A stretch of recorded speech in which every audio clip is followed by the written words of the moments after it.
This is Thames Television from London.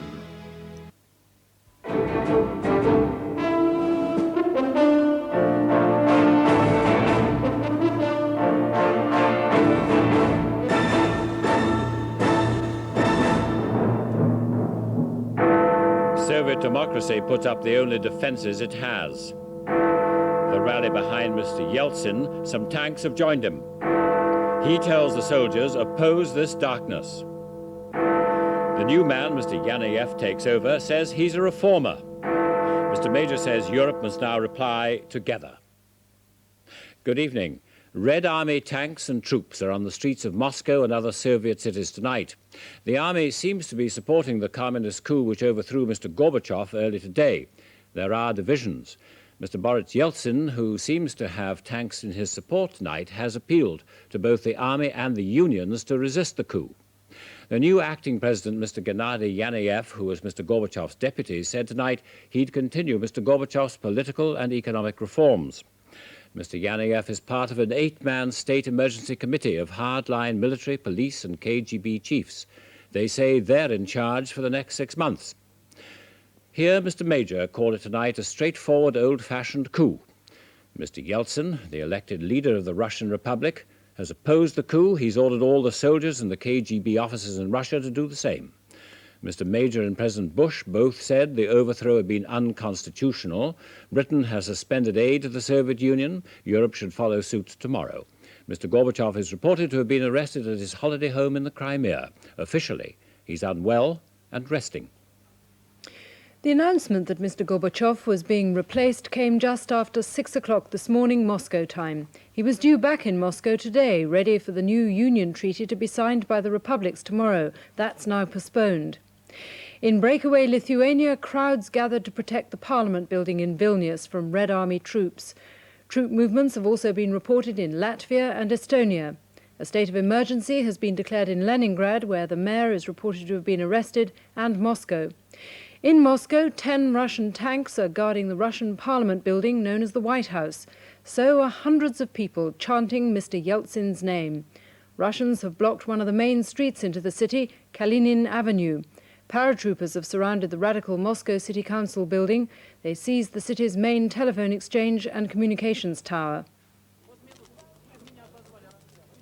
Tonight, small groups of Muscovites gathered around bonfires, determined to see what further action the military will take. Soldiers have sealed off the Russian Parliament. Inside, officials watch nervously, increasingly certain that Russia's great experiment with democracy has suffered an irreversible blow. Earlier in a momentous day, the people of Moscow came out onto the streets, a message that hardliners could seize the Kremlin, but they could no longer control the Soviet people. There were scenes of desperation, scenes of anger and of frustration. The Red Army tanks had rolled into the heart of the city, and not even heroic gestures could stop them.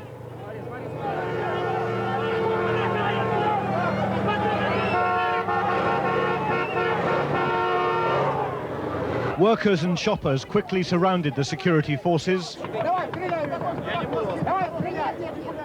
pleading with them, appealing for the sake of the Russian motherland for them to go home.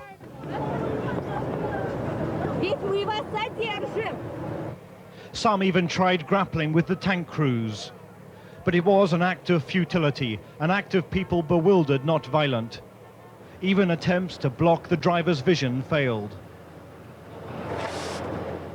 The tanks had come not to the Kremlin, but to the seat of the Russian Parliament a mile away.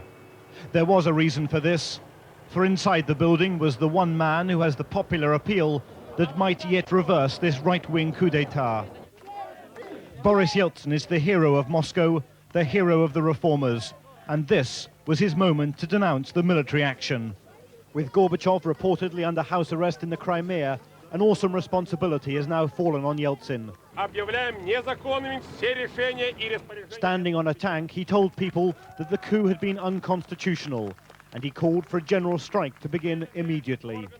He also ordered the KGB and the army to obey his word as Russian president and to ignore the orders now streaming from the Kremlin.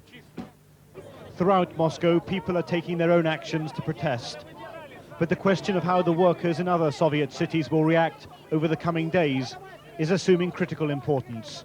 The miners and oil workers could bankrupt a country already reeling. This is now a city under siege, and for the Soviet Union's frail democracy movement, this is their moment of truth. This afternoon, the men who plotted Gorbachev's downfall emerged to justify their actions. It was a nervous, defensive performance, men who knew they had taken the greatest political risk for a generation. The new president said that Gorbachev was recovering from mental strain. Mikhail Gorbachev is now on vacation. He's undergoing treatment in the south of our country. He is very tired after these many years, and he will need some time to get better. And it is our hope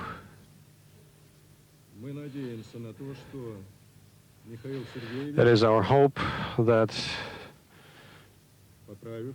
Mikhail Gorbachev, as soon as he feels better, will take up again his office. From the Baltics to the Soviet Far East, life is now paralyzed. There are growing fears that a massive purge against the reformers may soon begin. No one knows whether they have time to regroup and what will happen if they do. Arguments between people on the streets are breaking out. Old men, women confronting the local militia. This woman says that they can kill her, they can kill 10 or 20 Russians, but she shouts defiantly, they can't murder us all. A senior general gave the protesters some hope this afternoon, raising the spectre that the army might refuse to disperse the crowds. Don't assume that everyone in uniform will obey orders, he said. The army will never fight against its own people. But tonight the tension is still rising, with an announcement that all but 9 newspapers will be banned, that Moscow is under a state of emergency. Muscovites have enjoyed unparalleled freedoms over the last few years of Gorbachev's rule. Politics is now in their blood, and no Kremlin decree will succeed in stopping the debate.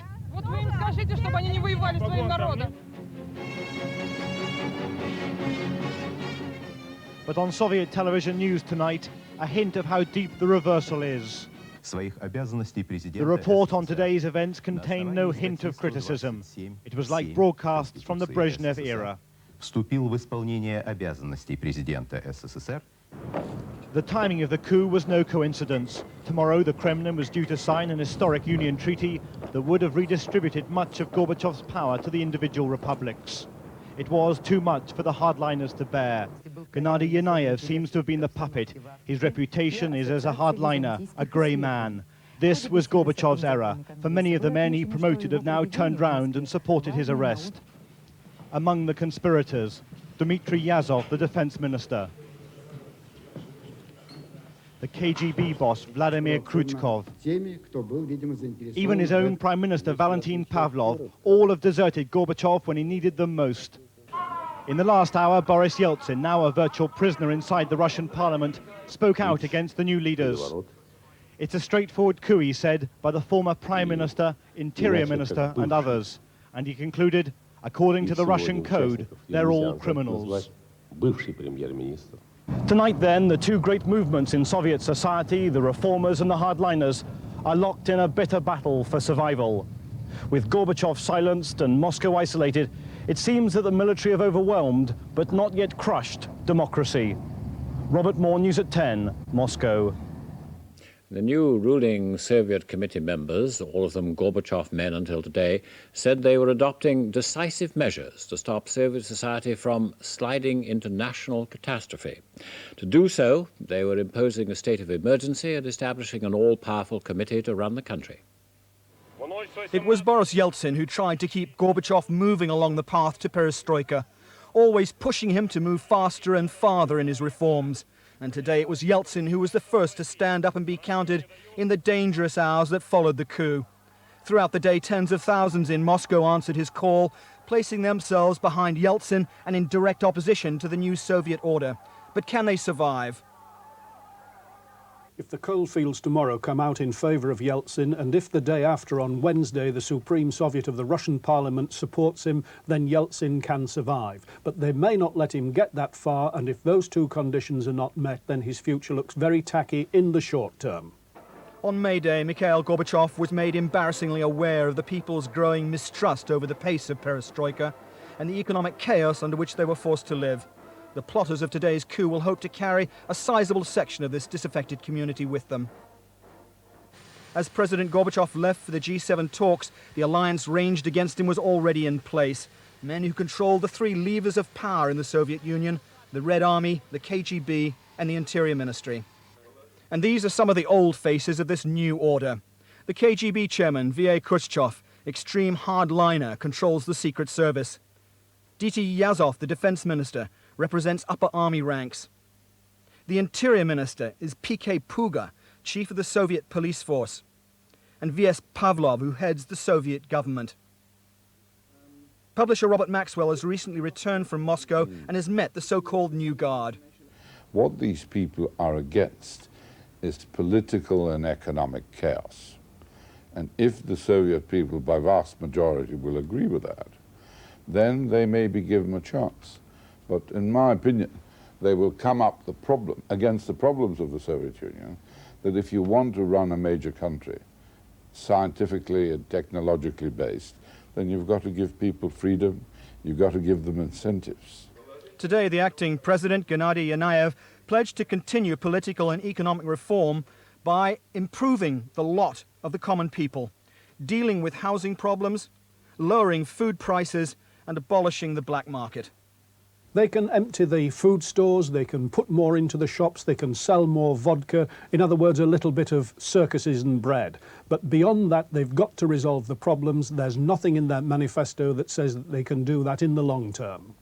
But as the crowds gathered in Moscow, Mr. Yeltsin and his supporters will be counting on this opposition to spread tomorrow to the coalfields and the rural regions if their movement is to survive. Well, joining us now live from Moscow is our correspondent Robert Moore. Robert, these tanks that have turned up outside the Russian Parliament building, are they there to prevent Mr. Yeltsin from leaving or to protect him? That's a very delicate question, Julia. They are surrounded the building at the moment, and I think it's very uncertain whether Boris Yeltsin can indeed leave. So I think technically he may be under some form of house arrest.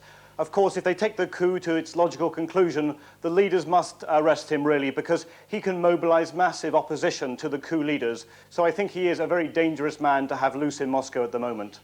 Now, he's put out this call for a general strike, but you've told us that almost all forms of communication are down in the country.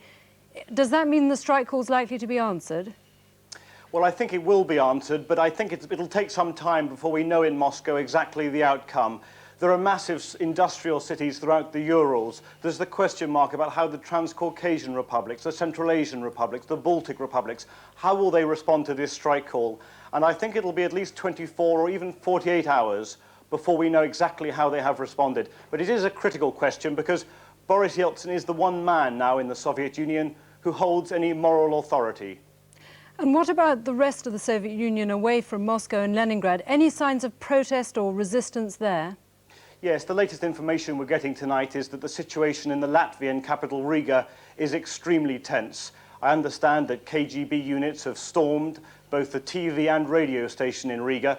So I think that radicals in Lithuania, in Latvia and in Estonia will be extremely worried about their future and about the future of their republics. Robert Moore in Moscow, thank you very much.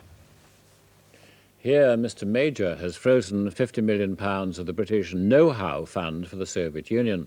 Britain will press European foreign ministers hard tomorrow to stop £270 million worth of technical aid. The Soviet ambassador was called to the Foreign Office today. Mr. Hurd said he wasn't reassuring. They had hoped this all wouldn't happen. Members of the cabinet gathering for a special meeting with the Prime Minister this afternoon knew Mr. Gorbachev had been trying to keep the Soviet hardliners sweet, hardliners he had appointed. A man on a tightrope without a balancing pole is one Foreign Office advisor's phrase. But tonight, as the Prime Minister, in his second appearance in Downing Street today, acknowledged the worst has happened. What we've actually seen in the Soviet Union is a straightforward, common or garden, old-fashioned coup. That is actually what has happened there. And I think tomorrow at the discussions at the European Community Foreign Ministers meetings, a number of matters will be raised. I think the question of speeding up the European Community cooperation agreements with Poland, Hungary and Czechoslovakia will be raised. Douglas Hurd will raise that. He will also raise the question of freezing community aid to the Soviet Union in precisely the same way that we have frozen our know-how aid. And I think also that we will be very likely to have a European Community Heads of Government meeting sometime in the next few days. Before a full European summit of presidents and prime ministers was a possibility, other party leaders had given their reactions. First, from his holiday retreat, Mr. Kinnock. There can be no question of normality in the relationship between the USSR and the Western countries for as long as there is a restoration of repressive government. This is a moment of the gravest concern, in which the very foundations of world peace as we've constructed them in the last 4 or 5 years are now at threat. This is not, therefore, a moment for precipitate action. First signs of government action came as the Soviet ambassador, Mr. Zamyatin, once Brezhnev's spokesman in Moscow, was called in to explain his government's actions to the Foreign Secretary. Mr. Hurd was not impressed by the hardline explanations Mr. Zamyatin parroted as to why Mr. Gorbachev had now been removed. As a policy of long-time reform brought us to the real crisis in the Soviet Union. And the people suffered very much from that. Because, you know, the 2 or 2.5 years in the deep crisis in economy, that's what Gorbachev explained when he have been participated at the meeting of 7. A reference there to Mr. Gorbachev's visit to the G7 summit in London last month. The Foreign Secretary eyeing Mr. Zamyatin as he emerged from the Foreign Office to cause the breakup of the impromptu press conference, later explained the G7 decision not to have propped up Mr. Gorbachev with cash. Well, of course, more could have been done. What would have been the result? It would have been meant that the present new committee would have been in possession of a lot of dollars, which it doesn't now have. No, I think we were very wise to be cautious. It wasn't lack of economic resources that caused the present trouble. It's basically a political attempt to put the clock back, though I don't think those who are making it really know quite where they want the clock to stop. Mr. Hurd, announcing tonight the first sanctions against Moscow, said he'd faced the Soviet ambassador with the new obligations on human rights his country had signed up to just last year in Paris. And I asked how those obligations could be reconciled with what has been announced and what is clearly going on in the Soviet Union today. Declaration of a state of emergency, the declaring illegal of strikes and meetings, the closure of newspapers. And holding the Soviet Union to its international obligations will be the main theme of the EC Foreign Ministers meeting in The Hague tomorrow. And in a second conversation tonight with President Bush from here in Downing Street, Mr. Major has been discussing that and also the need to lock in the 3 Eastern European countries, Poland, Hungary and Czechoslovakia, into close links with the community to show support for those countries. Michael Brunson, News at 10, Downing Street. In the United States, President Bush cut short his holiday when he heard of Mr. Gorbachev's downfall. The news took him and the rest of the world by surprise. Mr. Bush has suspended aid to the Soviet Union and says for the time being he won't recognize the people who've taken over there. President Bush broke with tradition, interrupting his family holiday to return to Washington. His closest advisors will also be flying in from their holiday homes to help Mr. Bush plan America's response to Mikhail Gorbachev's fall. Before leaving Kennebunkport, the president admitted his shock and paid tribute to the ousted Soviet leader. President Gorbachev is clearly an historic figure, one who's led the Soviet Union toward reform domestically and toward a constructive and cooperative role in the international arena. The president expressed hope that the Soviet people would reject the hardliners' takeover. I'm inclined to believe that when people understand freedom and taste freedom and see democracy in action, that they're not going to want to change. Mr. Bush said he and Mr. Gorbachev had been able to work together to make the world a safer place. Agreements to supply economic aid to the Soviet Union would now be suspended. I think things will be on hold if we're going to set back democracy, set back reform. Obviously, not only the United States, but Europe will put things on hold as well. The Bush administration is clearly embarrassed that the president was taken by surprise by the Soviet coup, enjoying his own holiday yesterday at the time President Gorbachev's vacation was ending in such dramatic circumstances. On the flight back from Kennebunkport, the president's national security advisor was still trying to play down that embarrassment. The threat of some action like this has been present for a number of months at least. The Soviet ambassador to the United States was at the State Department this afternoon, delivering what appeared to be a message of reassurance from the new leadership in Moscow. We're going to develop further the relations, good relations with all countries, and particularly with the United States. Secretary of State James Baker and Defense Secretary Dick Cheney will be cutting short their holidays to join President Bush here at the White House later this evening. The president has let it be known he hopes this is merely an interruption of his vacation. He intends to rejoin his family at Kennebunkport later in the week. Paul Davis, News at 10, Washington. Stock markets around the world fell sharply on the news of the overthrow. Here, the Financial Times 100-share index closed down 80.5 at 2540.5. In the United States, the Dow Jones has just closed nearly 70 points down at 2898.03. The pound ended down nearly 3 cents at $1.6325. The mark was in trouble. The pound was up 3 pfennigs against it at $2.9573. Japan's stock market was the first to experience panic selling as news of Mr. Gorbachev's removal brought fears of serious disruption to international trade. That volatility was reflected around the world. In London, share prices also tumbled. In the currency markets, there was sharp buying of the dollar, the traditional safe haven for money in times of crisis. Despite concerted central bank selling, the dollar ended the day well up against most European currencies, particularly the German mark.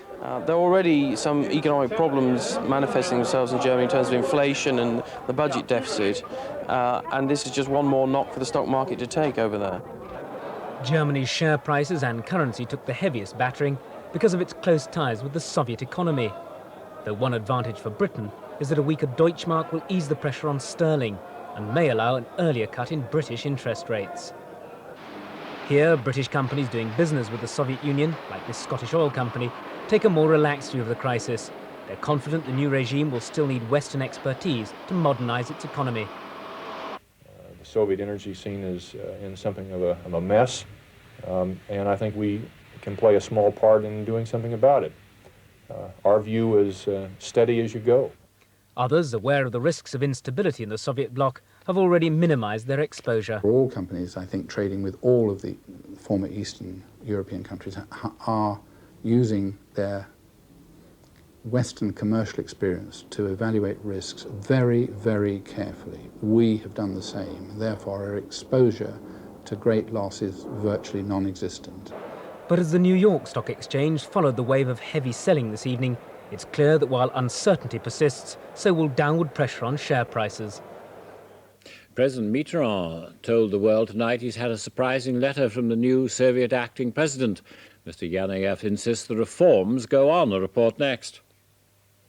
Plus, will the Moscow coup stop Britain's defence cuts? And what does it mean for the Germany that's just reburied Frederick the Great? That's in a couple of minutes.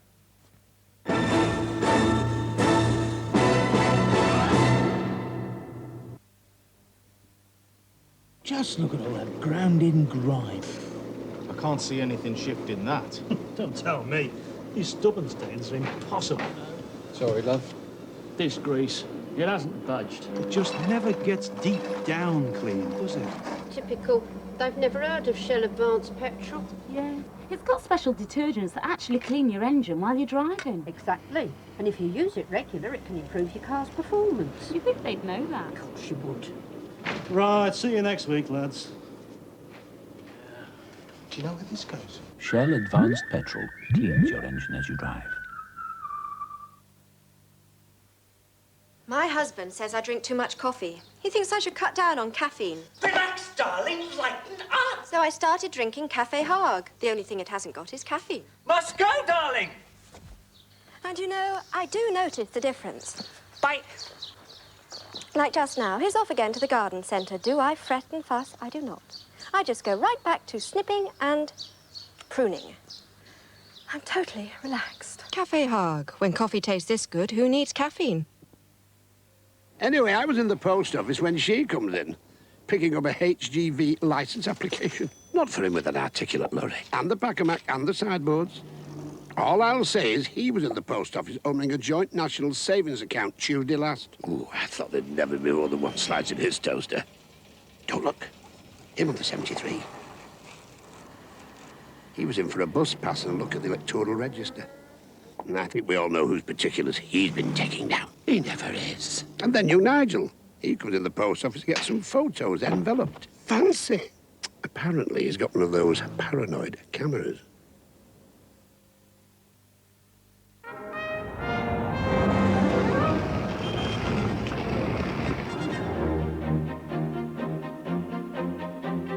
Like your town, the Thomson Directory has changed. It's grown.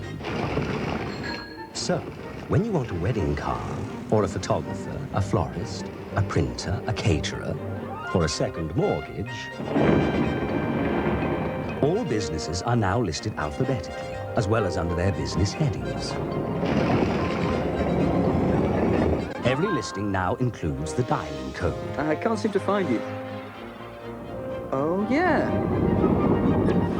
There's a Royal Mail postcode section, community information, colour maps. There's a lot going into the all-new Thomson Directory. Are you? Here's something to tickle your palate. He picked the puck up.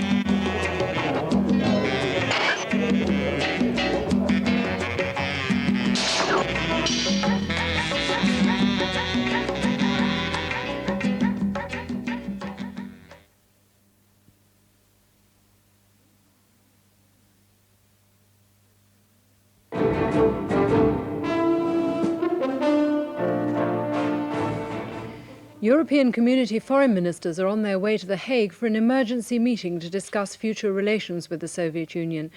During his 6 years in power, Mikhail Gorbachev transformed his country's dealings with the outside world. He turned the Soviet Union from a closed communist society to one which embraced modern political and economic ideals. At home, his policies often made him unpopular, but abroad, he was welcomed everywhere. He began the process within 6 months of taking power, but at the time of that first summit with Ronald Reagan, no one was ready to predict that it was to culminate in the end of the Cold War.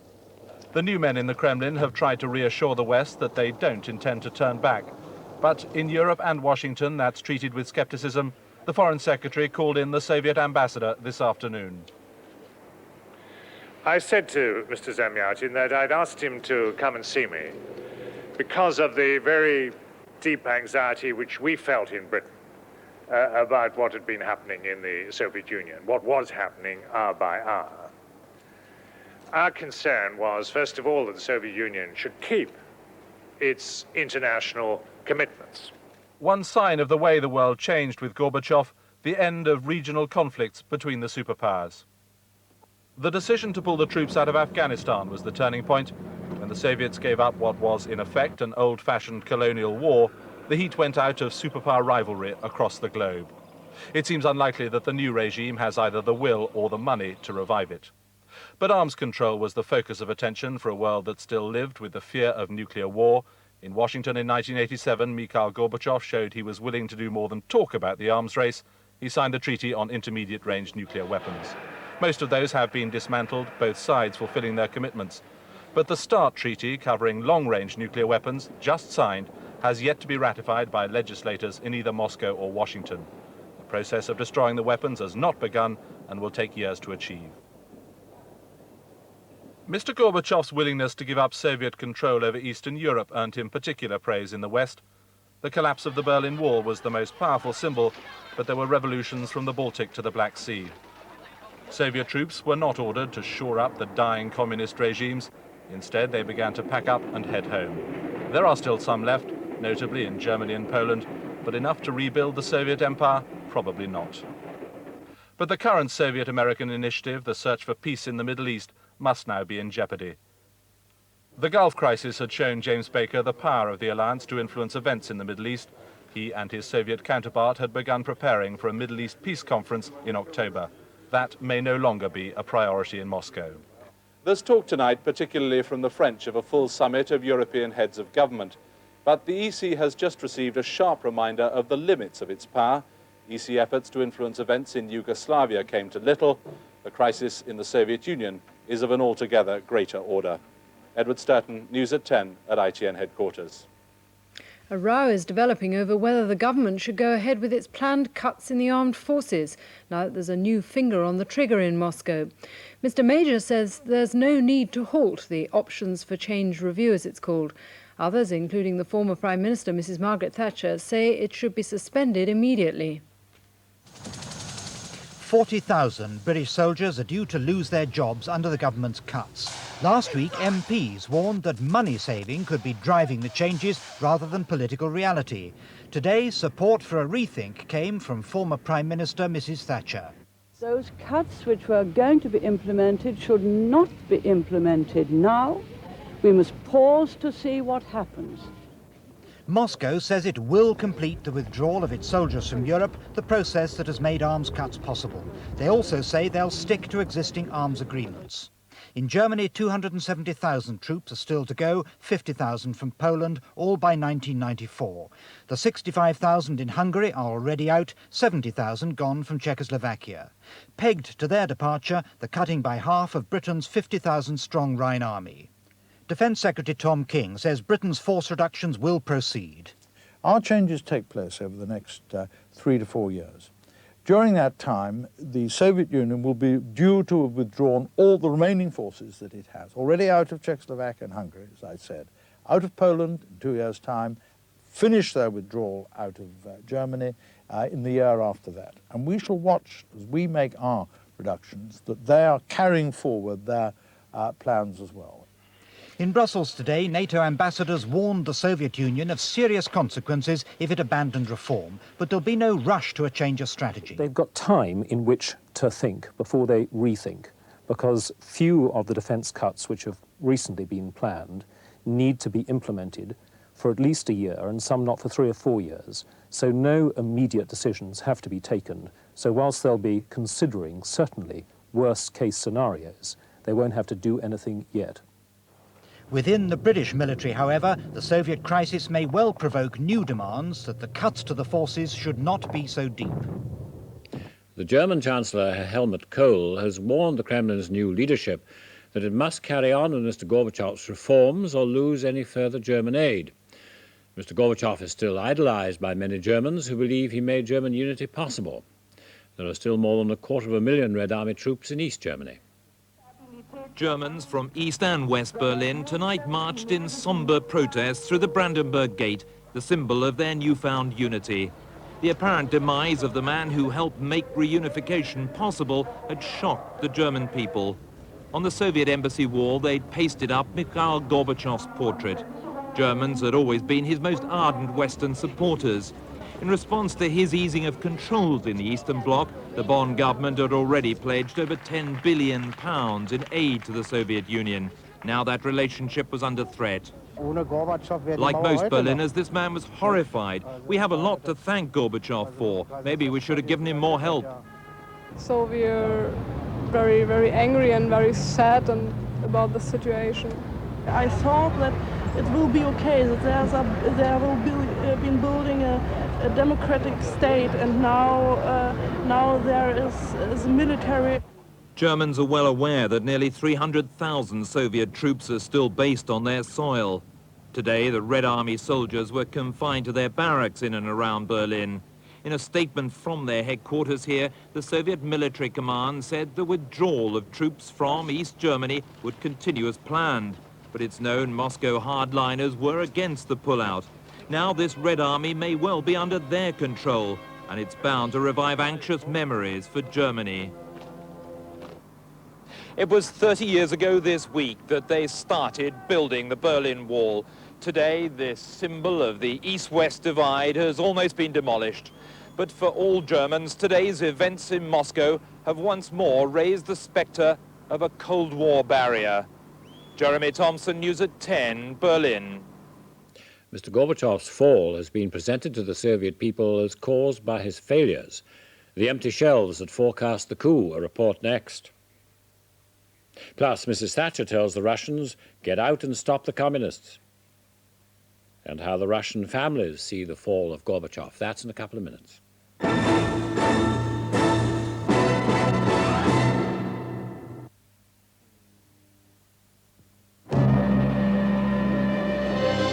Fresh, clean Old Spice. A unique blend of exotic spices gathered from every corner of the globe.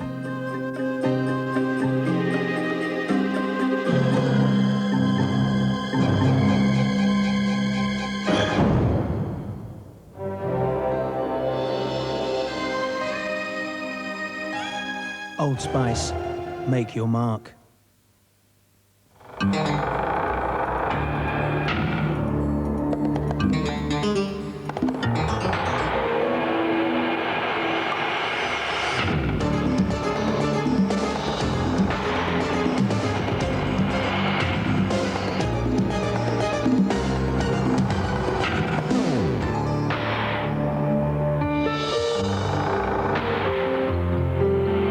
Strongbow. Nothing else quite hits the mark. Go Cat. Scrumptiously crunchy. Tantalizingly tasty. Devilishly delicious. Cats will go to any lengths for Frisky's Go Cat. How far will your cat go? I ordered breakfast, darling. Kellogg's cornflakes. You don't like them? Oh, I do. Kellogg's cornflakes, delicious flakes of corn drenched in ice-cold milk. I really do. Actually, I do. Don't eat them if you don't want them. Oh, I want them. You don't. I do. Kellogg's cornflakes. Have you forgotten how good they taste? What's this? Fairy Ultra. Non-bio, we can't recommend that. But it's a technological breakthrough. Leaves other non-bios behind. Well, leaves them behind, eh? Yeah. Look, all I want to know is, will it outclean the leading non-bio at low temperatures on tough stains like... tea. Beetroot. Beetroot. Ah, I knew it wouldn't shift the beetroot. No, this is the Fairy Ultra one. It did shift it. New Fairy Ultra. At low temperatures, all it leaves behind is other non-bios. This light Philadelphia you bought is so delicious. Thank you. I can't stop eating it. Yes, I'm rather partial to it myself. Oh, I'm afraid we want some too. Today, he forgot all about cleaning the kitchen. But he remembered a joke about two armadillos in a sauna. He clean forgot the smooth power of Jif cream, but he remembered a certain evening on Lindos with someone called Lisa. In fact, in order to go on remembering it, he forgot about cleaning the bathroom, too. At least until Lisa came home. Forget cleaning. Remember Jif.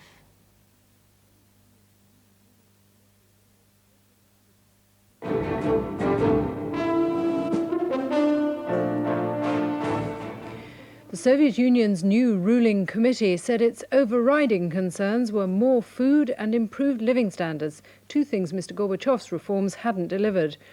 Rumours about replacing him began on Friday. NIK GOWING, diplomatic editor of ITN's Channel 4 News, reports on why the hardliners made their move today. Daily life in the Soviet Union has become a painful, expensive economic lottery.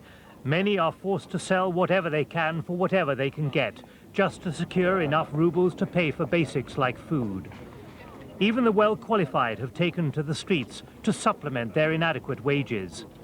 In recent months, well-heeled gangs of mafia-style racketeers and profiteers have moved in to take control of markets, demand protection money, and to exploit the collapse into virtual economic anarchy, where the old state system has disintegrated to be replaced by unregulated chaos.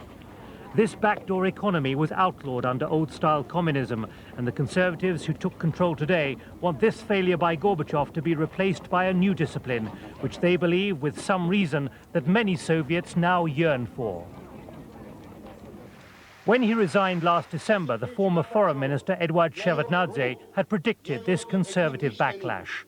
For several months, military hardliners like Colonel Auxnis warned that military action was imminent. In London last month, President Gorbachev called such threats the fruits of democracy.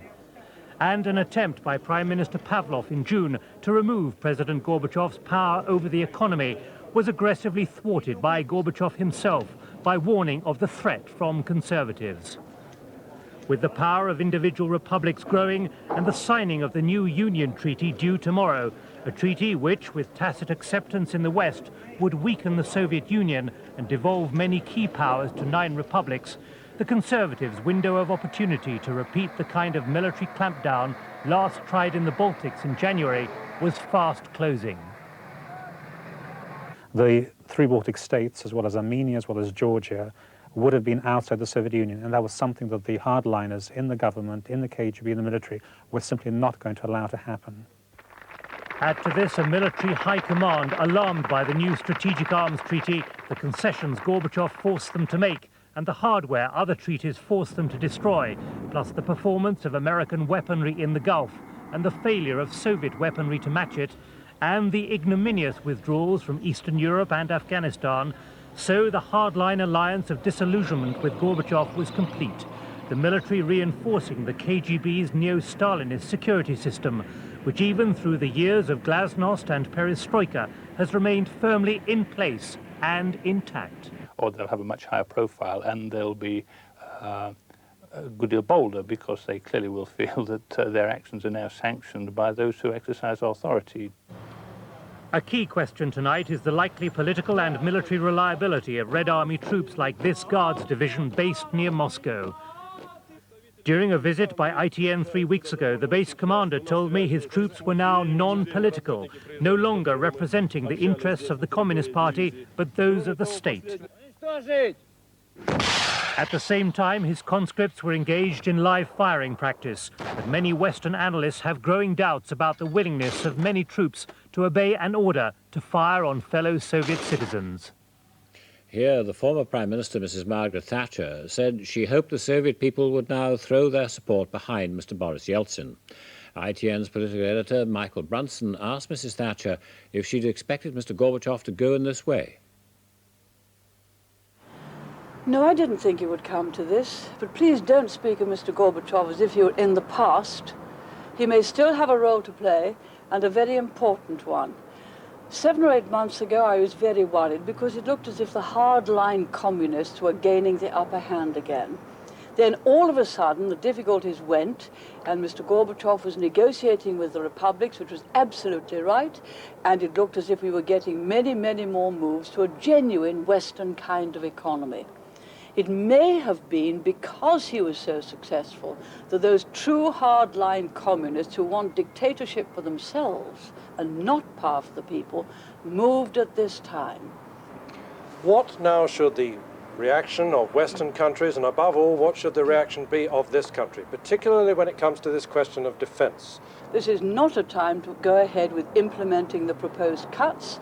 It's a time to keep things as they are until we have reassessed the situation both in this country and in NATO. So let me be clear, your view is that there should be not a single reduction, any soldier, sailor or airman now, because of the new situation? My view is we should pause and not go ahead with implementing those proposed cuts. Don't forget, the changes in the Soviet Union came about first because Mr. Gorbachev, but also equal first, because the West made it clear to the then Soviet Union, the full-blooded communist Soviet Union, that they could never win militarily or by threat of military action. It may be that Mr. Yeltsin will stand up for democracy and have all of the people with him. After all, he's the person who has the authority of being elected by the people. In a democracy, the army serves the elected government. It does not have rights and powers of its own. Members of the Soviet community in Britain have been trying desperately to contact their friends and family in the Soviet Union to make sure they're safe. Many of them fear the worst for their families and their homeland. Some Soviet visitors are expected to seek asylum here to escape the crackdown they fear they'll face if they do go home. When the Bolshoi Opera and Leningrad Philharmonic Orchestra arrived at Edinburgh today for the festival, they knew nothing of the coup and turmoil they'd left behind. When told that Gorbachev had been overthrown, their smiles and cheer turned to defiance and despair. The conductor of the Leningrad Orchestra says it's a catastrophe. If the Conservatives seize the power, it will be very bad for all of us. I prefer to be hungry and free rather than in prison with full belly. Other Soviets visiting Britain were also contemplating the future. 19 chess masters competing in London were left desperate for news from home. Many of them Latvians, fearing further persecution, considered defecting. It is dangerous. I think it is tragedy for us, for my nation. And now we don't know what to do. Now we have the feeling that we cannot return back because it's maybe the dark times may be repeated. And it was a day of anxious watching and waiting for Soviets living here. They felt stunned, but every piece of news was vital.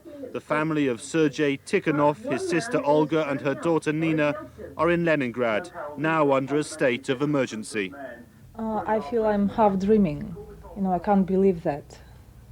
Just imagine your city, tanks in London, and you'll understand what I feel. I can't believe to the end. All day they tried phoning home. They say they'll keep trying until they know their parents are safe. Other news here, shop sales went up again last month slightly. July's figure was up 0.3%. In June, retail sales were up 1.5%. A British businessman shot dead in Turkey has been named as Mr. Andrew Blake.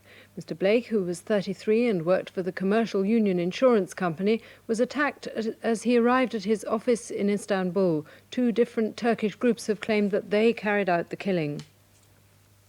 The England and former Spurs soccer star Paul Gascoigne has been charged with 2 offences of causing actual bodily harm. They relate to an incident outside a restaurant in Newcastle on Tyne last month. He'll appear in front of Newcastle magistrates on September the 9th. Cricket, Essex moved closer to the lead in the Britannic Assurance County Championship. Essex beat Notts by an innings and 12. Derbyshire beat Lancashire by 5 wickets. Hampshire beat Leicester, who are at the bottom, by 2 wickets. Worcester and Graham Hick beat Surrey by 3 wickets. Drawn, Notts and Somerset, Yorkshire and Glamorgan. And tonight's main news again, the overthrow of Mikhail Gorbachev by hardline communists. World leaders have reacted with dismay and concern. President Bush cut short his holiday and returned for urgent consultations at the White House. And here Mr. Major said he hoped the Soviet reform process begun by Mr. Gorbachev would continue. He's ended some economic help to the Soviet Union and said he thinks a European summit is not very likely.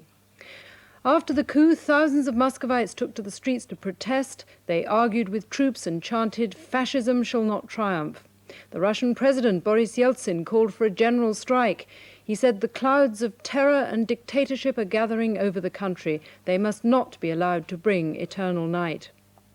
The country's new leaders first appeared at a news conference and said Mr. Gorbachev was tired and needed a rest. And tonight, thousands of people have mounted a vigil to protect the Russian parliament. And that's the news at 10 tonight. Good night.